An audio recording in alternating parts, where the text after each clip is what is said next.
Olá, bem-vindas e bem-vindos ao 1049, o podcast do CAAF. Neste episódio, conversamos com a arqueóloga Daiane Pereira. Falamos sobre conceitos que envolvem a arqueologia, a manutenção dos acervos arqueológicos no Brasil, o potencial de uma reserva técnica viva e as possibilidades de extroversão de acervos forenses. Aqui quem fala é João e espero que vocês aproveitem mais deste episódio. Próxima estação. Liberdade. Olá, Daiane. Muito bem-vinda ao nosso podcast, o 1049. Como a gente sempre gosta de fazer, a gente pediria que tu falasse um pouco sobre você. Obrigada primeiro pelo convite, fico muito feliz de estar aqui. Então, meu nome é Daiane Pereira, eu sou historiadora e arqueóloga. Comecei na arqueologia ainda na graduação de História, me interessei.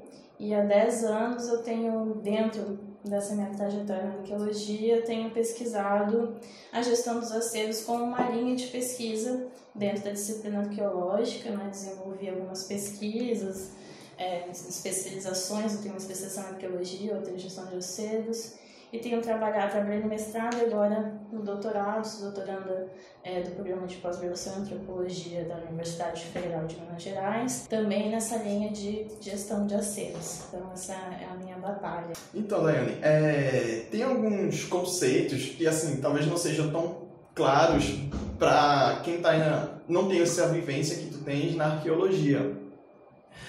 Tu poderias explicar para a gente como você definiria o que é um acervo arqueológico, uma reserva técnica e outros conceitos importantes dessa área?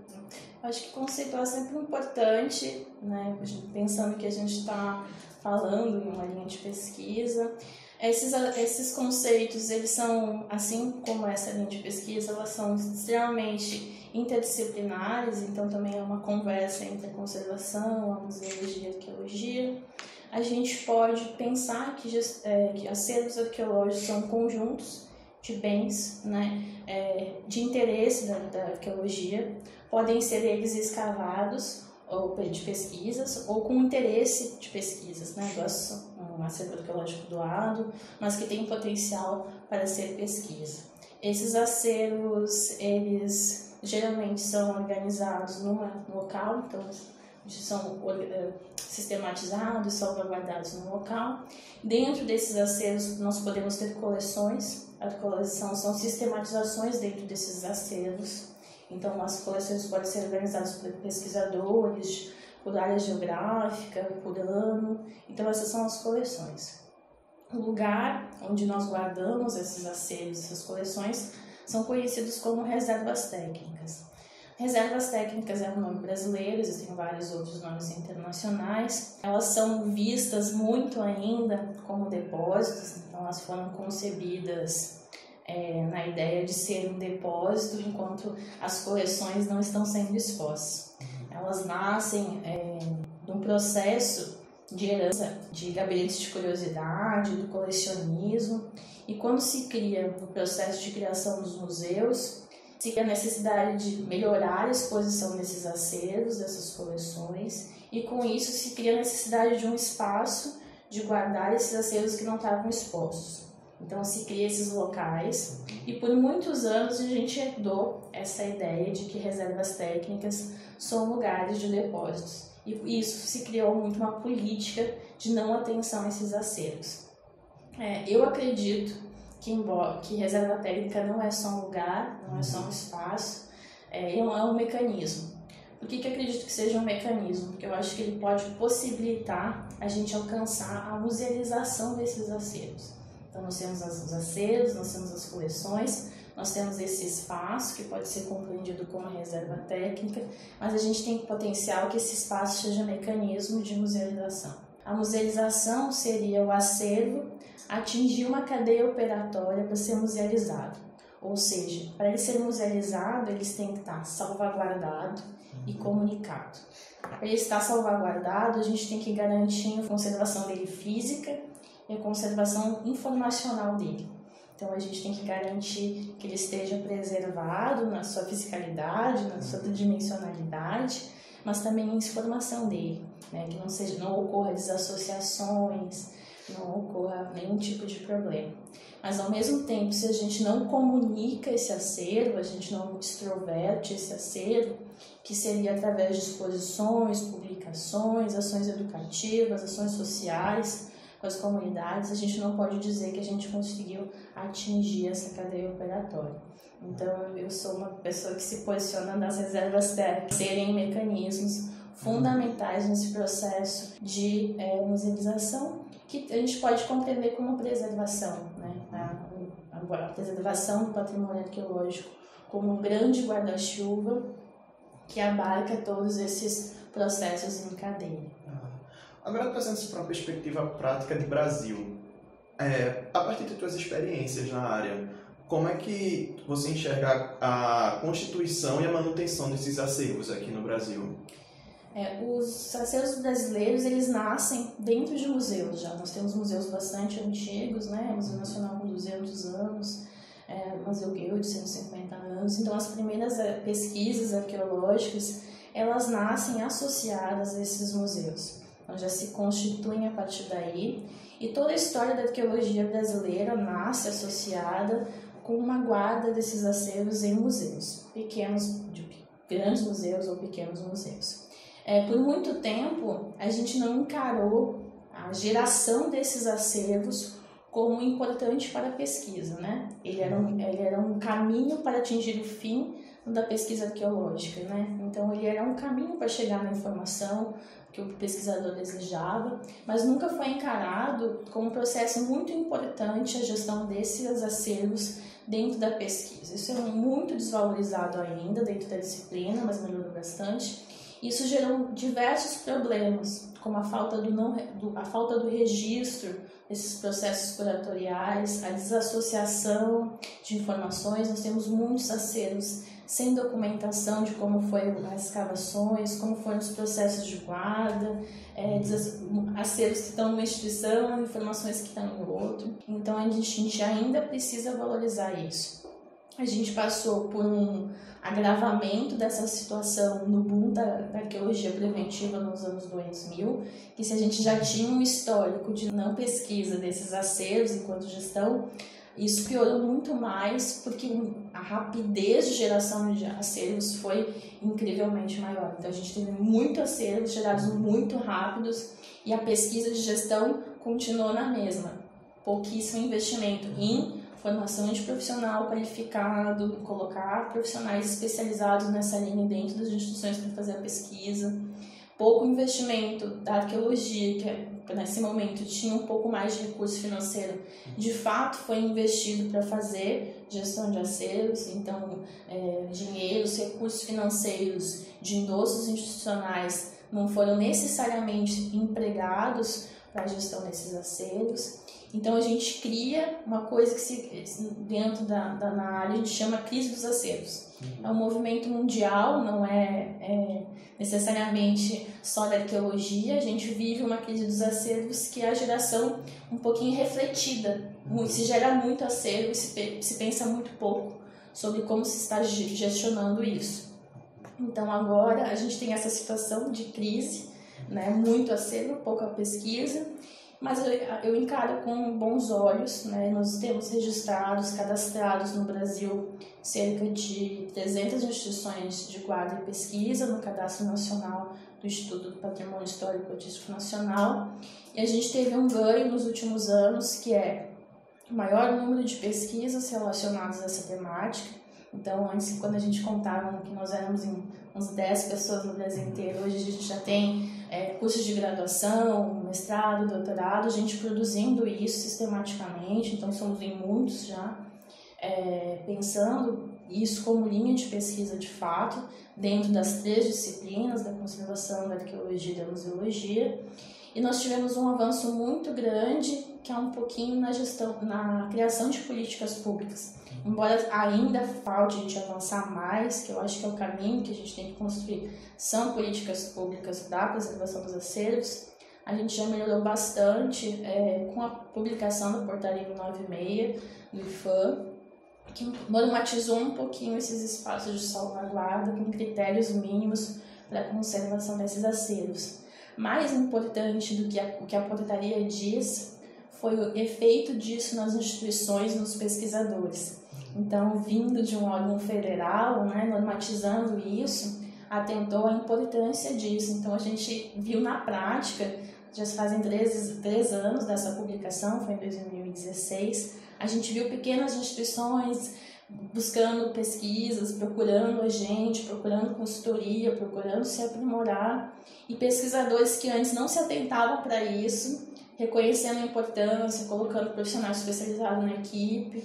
Então a gente vê, embora o cenário político não seja o melhor de investimento, né, na área de patrimônio, educação e ciência, a gente vê com bons olhos no caminho de fortalecimento nesse sentido. Retomando um conceito do início da nossa conversa, no teu mestrado tu trabalhas com o conceito de reserva técnica viva. Poderia falar um pouco mais sobre o potencial do que seria essa reserva técnica viva? É uma provocação, esse termo não fui eu que inventei, infelizmente. Ele é utilizado dentro da museologia, museu vivo, reserva técnica viva, para demarcar a importância da interação desses acervos com as pessoas. Então foi uma provocação que eu coloquei, porque a reserva técnica é chamada de depósito, de estoque, na nomenclatura oficial de várias línguas, inclusive, e ela é encarada assim. E ela, embora seja descanteada de pesquisa, ela é muito restrita no seu acesso. Né? Então a gente tem pouco investimento, pouco recurso humano e ao mesmo tempo muitos critérios de barramento ao acesso. Então a gente vai visitar uma instituição, não, a reserva técnica são só os profissionais que podem entrar, mesmo que lá dentro esteja uma bagunça, não esteja critério nenhum, porque o não acesso se criou numa ideia de tentar se proteger, porque são questões ambientais e de não contaminação. Mas a verdade é que essas instituições muitas vezes não têm esses critérios e controles e criam essa restrição por um simples fato de restringir. Então foi uma provocação que eu coloquei para demarcar a importância desses locais não serem só locais, mas serem mecanismos. Hoje em dia nós temos exemplos de sucesso de vários modelos de reserva técnica, visitáveis, visíveis, extrovertidas, compartilhadas, e com processos diferentes de gestão colaborativas com comunidades. Então a minha provocação é possível, com o avanço que nós tivemos do conhecimento, da conservação, a gente conservar, garantir a preservação física e informacional desses acervos, sem restringir que ela esteja viva para as pessoas, né? As pessoas possam mexer nesses acervos, possam manusear esses acervos, possam conhecer, visualizar esses acervos. O estudo de caso que eu trabalhei foi uma reserva técnica visível, então uma comunidade amazônica, então a gente tinha muita procura por comunidades indígenas, ribeirinhas, quilombolas, e a única acesso que eles tinham anteriormente eram as exposições. As exposições são uma narrativa, é uma escolha estética, visual, informacional, que vem do profissional da arqueologia.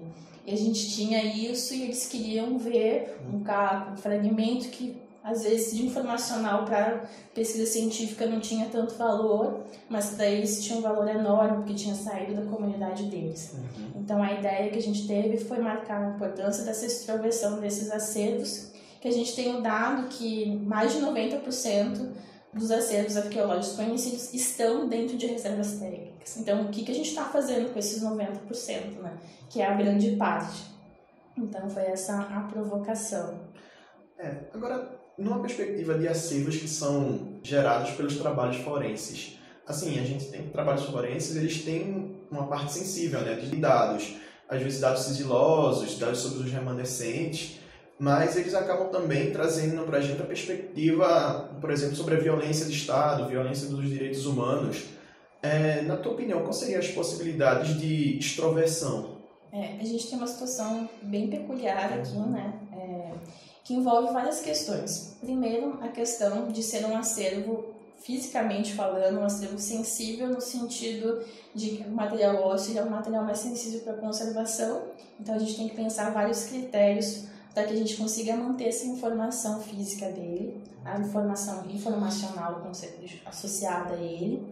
E a gente tem alguns critérios éticos já discutidos dentro da disciplina arqueológica de exibição de vestígios humanos, né? Uma coisa que a gente via muito comumente há uns anos atrás em exposições em museus, que era exposição discriminada de vestígios humanos. Hoje em dia a gente já tem toda uma discussão para ter um cuidado, afinal de contas, isso é uma pessoa, a gente não pode esquecer, a gente não pode tirar que isso é uma pessoa, né? Então a gente tem toda uma discussão de como fazer isso. Aqui a gente tem isso mais acentuado ainda, porque por ser vestígios humanos muito recentes, tem envolvimento de familiares. O que eu acredito para esse acervo e para todos os outros, que o caminho é a gestão compartilhada e dialogada junto com as comunidades de interesse. Então, assim, não existe uma receita de bolo do que fazer, né? Um profissional não vai chegar aqui e vai dizer, olha, eu preciso que vocês façam isso, a solução, vocês fazerem uma reserva técnica X, faz uma exposição tal, memorial X. Isso, eu acredito que seja um caminho construído e pensado coletivamente, né, com um grupo de profissionais que tenham a expertise para garantir que esse acervo seja preservado fisicamente, informacionalmente, extrovertido, mas que principalmente ele atenda uma demanda da comunidade civil e de interesse dos familiares, que se tenha dado o devido respeito a esses indivíduos e a memória deles, e o que se pode contribuir para a história desse país com tudo isso que aconteceu na nossa história recente, que parece que a gente tem, infelizmente, caminhado para se repetir, né? Muito obrigado por essa conversa maravilhosa que a gente está tendo, Daiane. Só para encerrar, a gente sempre gosta de pedir para os nossos convidados indicar alguma coisa do seu próprio interesse para o pessoal que está nos escutando. Você teria alguma indicação dessa? Então, eu acho que vou aproveitar o espaço para divulgar 2 importantes coletivos que fazem a discussão da gestão dos acervos arqueológicos, que são espaços abertos a qualquer pessoa de interesse, porque na sua maioria são profissionais da arqueologia, da museologia e da conservação, mas que está aberto às pessoas para participarem, que é a Rede de Museus e Acervos Arqueológicos, a REMAI, que existe há bastante tempo já, fazendo discussões sobre a importância desses acervos, como gerir. E dentro da Sociedade de Arqueologia Brasileira, a gente tem um grupo de trabalho também aberto, associados e não associados, para discutir essa questão. Nós estamos nas redes sociais também, recentemente, nos modernizando. E daí eu deixo o convite para a pessoa acessar o Instagram, o Facebook, e também temos agora uma página no YouTube que chama Fórum de Acervos Arqueológicos. Então, quem tiver interesse, lá a gente disponibiliza vídeos, bibliografias, e o pessoal está convidado a participar dessa discussão. Legal. O endereço dos perfis a gente vai deixar disponibilizado aqui na descrição do nosso podcast. E obrigado, Daiane. Pessoal, essa foi Daiane Pereira, pesquisadora e arqueóloga. E até a próxima para vocês. Um cheiro.